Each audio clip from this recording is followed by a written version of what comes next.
Tucker here with a personality tip about the C types and something very interesting that they do. Did you know that if you borrow something from a cautious C type, they actually keep score? What does that mean? It means whenever you borrow something from them, many C types want you to return more than you borrowed. First, it's important to understand that everything is a process to a C. It's never just about the fact that you borrowed something. For example, let's say they lend you their boat. They may think, let's face it, you don't have a boat, so I'm being nice and letting you borrow mine. You're going to put hours on my engine, so I'll have to service my boat sooner than expected. And you're not going to keep my boat clean the way that I like my property clean, so I'm going to have to spend some time cleaning the boat.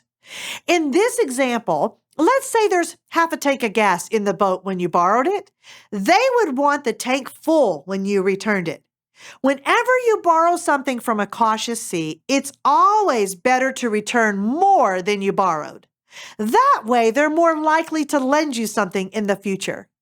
I hope this tip was helpful, and I want to encourage you to always let your personality shine.